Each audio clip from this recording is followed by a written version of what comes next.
You're listening to Convenience Matters, brought to you by NACS. We'll talk about what we see at stores and what the future may hold for our industry. It is our responsibility to communicate how issues affect the fuel system, especially at the retail level, so that decisions can be made that ultimately benefit consumers and, by extension, retailers. That is a quote from the press release announcing the Fuels Institute 10 years ago. We're going to talk about what the future, as they said in the intro, may hold for the Fuels Institute, why it was created, and how it's doing now. Welcome to our guest today, John Eichberger, the Executive Director of the Fuels Institute. Happy anniversary, John. Thanks, Jeff. How you doing, man? Very good, thank you. So I read a quote from 10 years ago, that first press release that announced the Fuels Institute. What was the need 10 years ago? You know, I reflected on this a lot as we hit our 10th anniversary, and I think our initial thought was convenience industry sells 85% of the fuel in the country. And what the leadership of NACS had seen was policies and market strategies that were being done in isolation. So the autos were pushing agendas, biofuels people pushing agenda, refiners. And at the end of the day, it was the retailers and the consumers who had to figure it out and pay for any type of inconsistency. And so the leadership at NACS at the time said, hey, we need to lead. Can we bring these different groups together and start fostering some collaboration, or at least get them talking to one another a little more constructively? And then secondary, we really need to better understand where the market is heading so we can plan appropriately. And all the research we see today is designed to prove a point that's already been determined. There's no objective analysis that we can rely on to give us real clear guidance as to where the market may be heading. Can this organization, with this collaborative body of different stakeholders and different perspectives, provide that type of clarity so that our members within NACS can start to plan and position themselves to be relevant and effective members of their communities as the needs of the consumers change? So those are really the two fundamental purposes behind what we did when we launched the Fuels Institute. So I probably should have started out that you were at NACS a decade prior to founding the Fuels Institute. You were one of the lobbyists, a motor fuels specialist. What type of reaction did you get when you talked about issues? Was there also this, well, you know, what do convenience stores have to do with fueling? And was it important to have a name that was a shortcut for we know what we're talking about, as opposed to having to tell that story? I think there's two questions there. One was when you sat down with members of Congress and you want to talk about the future policy regarding the motor fuels, they were hearing from so many different perspectives, and they were gravitating towards those stakeholders with whom they had a relationship. And so they were fairly myopic in their approach and thinking, well, I need to support this stakeholder community. I need to support this stakeholder community. And when we came up with NACS, we said, look, we're retailers. Our job is to serve the customers, and we really want a system that works. The problem was they would, and I was a staffer, so I know this. They'd have 4 or 5 reports on their desk that they had read. But again, they were all reverse engineered to prove a biased perspective. And that's what they were relying on. And so we knew that the only way to be taken seriously is we had to be unbiased. And, you know, I'd go around to all my friends in Washington, D.C., tell them what we're thinking about doing, and they just laughed at me. John, there's no such thing as lack of bias. Man, you're being so naive. You've been here too long to be thinking that that's possible, blah, blah, blah, right? And so what we've done is we've approximated lack of bias by inclusivity. Our board today has more than 60 companies engaged, and they range from major oil companies to engine manufacturers, to fuel retailers, to ethanol and renewable diesel, biodiesel producers, to electric vehicle charging companies, to national lab engineers. And every one of them has the ability to peer review our research and throw a red flag if they see something that seems to be biased or not factual. That's the only way to really come across, look, our research is as objective and fact-based as you're going to get, because we've got inclusive participation of anybody in the transportation space. And I think that's gone a long way to providing some valuable insight and guiding some of the conversations about the future transportation energy as we've gone through the last 10 years. So I like that phrase that you used. You approximated the lack of bias, because I think we all do have biases as human beings, but it's almost by having 60 different groups, it's the wisdom of the crowd, where you see all these examples where when you get multiple people to weigh in on a question, they are much more accurate. And it can be something they know nothing about. But when it's something that they all know something about, you're going to get a much better outcome. Yeah, and the design we put together was, again, when we started this, I'm a recovering lobbyist, right? I had no idea what we were doing. We had a vision, we had an idea, and we did a lot of research that was very specifically focused on specific topics. And what we've evolved into is an organization that's looking at the big picture. How do the different pieces fit together? How do we achieve the global objectives of reducing carbon emissions in a way that is effective, efficient, and protects consumers' access to affordable, reliable transportation? But we've done more than just research. When we started, I really thought we'd just be cranking out research papers. We have responded to specific needs in the market by launching different councils. We had a diesel fuel quality council when there was a lot of concern that diesel fuel was not working very well with modern high compression diesel engines. We have launched an electric vehicle council to bring in stakeholders to focus on charging infrastructure and how we help the market evolve to be a viable market opportunity for those who want to install chargers. Whether they do or not, it's up to them. But we've been able to pivot and provide a unique perspectives, unique focal points based upon the market needs. And it's been driven by our board. And our board will point out, hey, this is a really big issue. And we probably need to spend a couple years really focus on this issue because it's so important to the way the market's operating. The relationships we've been able to build, the walls we've been able to knock down. So one of the stories I like to tell is I had a board member, prospective board member, show up to one of our meetings, and he decided to join the board.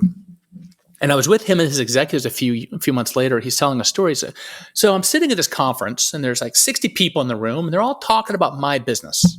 And I'm getting angry because they're talking about my business, but they're not in my business.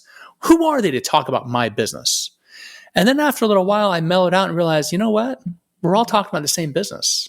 We're all trying to serve the consumer. And then I started talking to the people, and I realized this collective perspective, the sharing of viewpoints and experiences benefits us all and really helps us figure out strategies to more effectively service our customer. And since then, I've been able to broker business relationships with these people in the room with whom I had never spoken before. And so I look back on that story, and I look back at other stories similar to it, and it really is a great melting pot of the industry as a whole, not just the convenience industry, the entire transportation industry. And if you need business solutions or you have questions, we have people within the organization who can answer any question you have. It's just a matter of you have to ask the question, we can find the answer for you. And that networking was something I never anticipated or even envisioned as one of the strengths of the organization. So 10 years, and this is less about the anniversary and more about taking us through, if you will, like the way politicians talk, promises made, promises delivered. And the one you that I read at the beginning was we wanted decisions that would ultimately benefit consumers and by extension retailers. Any examples that you'd like to share? 1, 2, 3 examples of this embodies what you set out to do. And anytime anybody ever sets up something, whether it's a project or whether it's an institute, there's bumps along the way. There's things you don't expect, both good and bad. But were there any of those moments where it's like, ooh, this is working and it's working well? There have been, and it's hard to focus on what those specific things are. But one of the things that we try to do is we never bury any information. If it's uncomfortable to somebody, but it's true, suck it up. We're going to publish it. We've had situations where that's been the case. We have published papers in the past that were unbeknownst to us when we commissioned them, extremely relevant to public policy initiatives on Capitol Hill. But because our research was robust and completely transparent, it demonstrated that there were costs associated with this proposed transition that consumers would have to pay, and it would be extremely expensive. And the benefit they would accrue would not compensate for that extra cost at the pump. I don't know if that paper caused a reconsideration of the policy or not, but we spent quite a bit of time on Capitol Hill walking through how the market could transition in this direction in a way that was not going to hurt the consumer. And we were able to use our research to brainstorm with legislators. Here are some options you can consider. Here is a different transition strategy that might work to help them figure out, because their goal, we can complain about politicians all day long, and there's a lot to complain about. But at their heart, the majority of them are there to try to make the United States stronger, make the world better. And on transportation energy, it's about efficiency and economics. It's a combination. Some lean one towards the other, and you get a little imbalance in terms of your debates. But ultimately, most of them want to get it done right. And because we have the peer review process we have, because we do not carry anybody's water and advocate for any solution, we can sit down with regulators and policymakers and have a conversation about, here's the market reality, and here are the different scenarios that you may consider, and what the models show might be the result. And hopefully that leads them to make better decisions for the country as a whole. You started with quite a bit of research, and along with that, you had annual event, which you still have, both of those. And then it's expanded into other types of things, like you mentioned, the councils, and even working with groups to foster some of this, the development of EVs, et cetera. That's much different than starting out with conferences and in research. It is one of the things that has really evolved the last 5 years is we can convene different stakeholders. We are a safe environment for people who strongly disagree to come together and explore solutions to resolve those disagreements. We've been invited to kind of facilitate a industry discussion of several different segments in the fuels industry, some of which don't really get along very well and don't trust one another. And yet we were universally identified by those stakeholders as the one entity that they would trust to lead the discussions, to facilitate the discussions, because they recognize that we don't pick winners or losers. We don't have favorites or things that we don't like. We're there just to help evolve the market in a way that makes sense. And so that ability to bring people together really has been something that I didn't expect. But because of the nature of who we are and how we process and proceed with our work, we've really become that safe, welcoming environment where we can bring in people. For example, we've had meetings with utility representatives and fuel retailers about competition in the EV charging space, on economics of the EV charging business, and trying to help share perspectives. We may not always get to a point where, hey, there's a solution. But I am a strong believer that if you understand where the other party is coming from, you understand their business model and why they are doing the things they're doing, you have a better opportunity to find solutions together. Rather than what we see in politics quite often is standing on one side of a bridge and throwing stones, standing on the other side of the bridge and throwing sticks. Instead of coming together, sitting on the bridge, having a cup of coffee and saying, hey, why did you choose sticks? Because I have a lot of wood. Why'd you choose rocks? Because I got a lot of rocks, but we don't understand those perspectives because we just cast judgment and we battle, and we have the ability to bring people together and really have a conversation about how we better understand one another and communicate with one another. Doesn't always work in terms of finding a solution, but it's the only way to get the process started. Yeah, and also we throw rocks because we threw rocks yesterday, or we threw sticks yesterday. It's the same kind of thing. My granddaddy threw rocks. I'm going Right. to throw rocks. Right. We're rock throwers, man. In talking about the disparate stakeholders, and it really does encompass every angle of the fuels environment. There's fuel retailers are the ones that listen to this program more than anybody else. Is there anything in particular that you feel that they really need to know about the Fuels Institute and how they might either become engaged or start to learn about the resources available? I think, the fuel retailing industry needs to be thinking about how do we ensure that we are offering the energy that our customers want.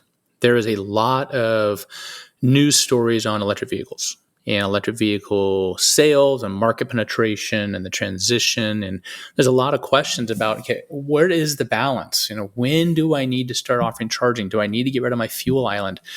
What we offer is a very grounded perspective. We look at the research that's done by other groups, but we really look at fundamentals. And we look at how many vehicles are being sold. How long does it take for the market to transition, for fleet to turn over? What is the ongoing demand level going to be for the different power sources and vehicles? What kind of vehicles are people buying? Not just powertrain, but size of vehicle. And what's their fuel economy? We look at all that because it's critical to take the hype out of your strategy, to take the media blitzkrieg out of your thinking process and look at the fundamentals. And I think, for fuels retailers who really want to prepare for the future, paying attention to the research and the presentations and the content, the insights we are providing will help you do that. And we provide a lot at the NACS show. We provide at our conference, at different events throughout the year. We speak to a lot of petroleum marketing groups throughout the year. We do about 40 to 50 presentations a year. And the goal is to help our audiences with whom we're speaking understand that what you read in the press or hear on the nightly news or see on Twitter or Facebook or whatever your media outlet is 95% not true. There's a grain of truth in there, but the reality is they're writing to get your attention. They're not really writing to inform you. And so you have to ask the follow-up questions and you have to dive deep. And that's what we try to do. So we try to do that for the stakeholders so that they have a baseline where they can say, okay, I understand now where we are. I understand where we might be going under certain circumstances. But more importantly, I understand that I have to pay attention to my local market. If I'm in Wisconsin and I'm looking at a national average for electric vehicle sales, I need to understand that 41% of all EVs are in California. They're not in my state. And so I need to pay attention to my state, my marketing community, and find out what my customers need. I don't need to be servicing customers in San Diego, California. I need to be serving customers in my market. And we try to provide that on a regular basis. And that those insights and those analytical tools and mindsets provide some of the questions that need to be asked and provide some potential answers. But we also want to reaffirm to people, nobody knows. And if anybody comes out, I don't care how credible and how popular and how powerful the consulting firm is, and anybody comes out and says, this is going to happen in 10 years, they have no idea. They can say, under certain circumstances, under certain scenarios, and under these conditions, we can anticipate that this could possibly happen, but, it may not. We're pretty honest about that. We have no idea what's going to happen in 5 years. We know there's a variability of possible options, and we're trying to handicap some of that, but we don't make predictions. We just talk about here are the conditions affecting the market you need to pay attention to, because as they evolve, the direction of the market will evolve too. And trying to help fuel retailers who are our primary customer when we started the Fuels Institute, we've broadened a lot further than that, but that was our primary audience. Our audience is much broader now. Our audience is on the decision makers in government and businesses throughout to try to help them not necessarily determine the right solution, but help them ask the right questions, help them explore and turn over the right rocks, going back to a rock analogy, to see what's under the rocks. That way they can anticipate, okay, if I do this, if I throw this rock in this pond, the ripples are going to hit that shore at such and such time. What's on that shore that might get affected by that ripple? We need to think about that. Otherwise, the thing's going to get affected by that ripple is a consumer, and they may not be too happy. And if you're a politician, that doesn't work well in the next election. If you're a business leader, that doesn't work well in your earnings reports. And as a human being, it doesn't work well as taking care of your neighbors.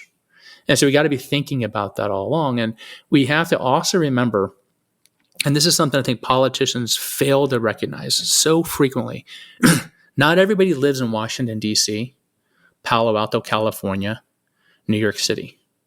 Not everybody lives and has the access to services and income and opportunities that a lot of our elected officials have.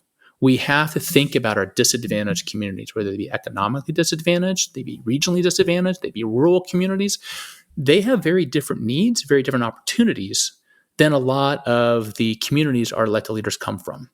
And we have to think about how do our policies that we are creating to make a better world, to reduce emissions, preserve the environment, preserve our earth, how do they affect that individual or that family who has to get to work but doesn't have access to a lot of options? We need to make sure that we preserve access to affordable, reliable transportation. Otherwise, this whole thing blows up.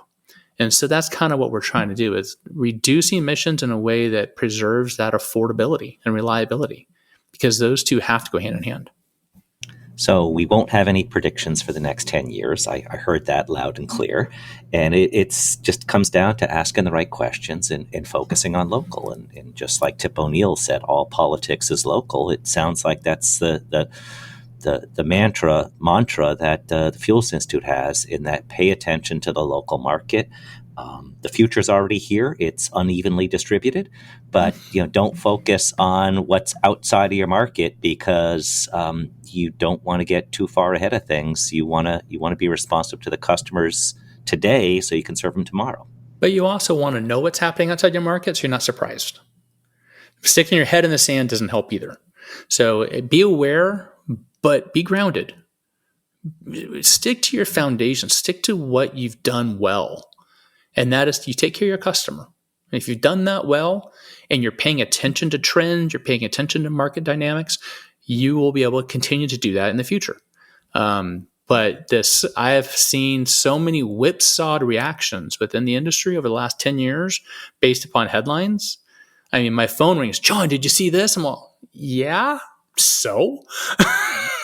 Well, it's this big deal. I go, well, maybe for that community, what about yours? Or I remember when London and Paris announced they're going to ban combustion engine sales in 2040. This is back in 2017, 15. John, oh my goodness, this is huge. I go, wait, hold on a second. They're less than 4% of global auto sales. And it's a 15 to 20 year timeline. They're democratically elected leaders. I have a feeling the policy might shift over the next 20 years. So I wouldn't get too concerned about it just yet. And so it's that type of perspective, keeping things in perspective is critical. So to keep things in perspective, that's really what the Fuels Institute does. How do they find out more?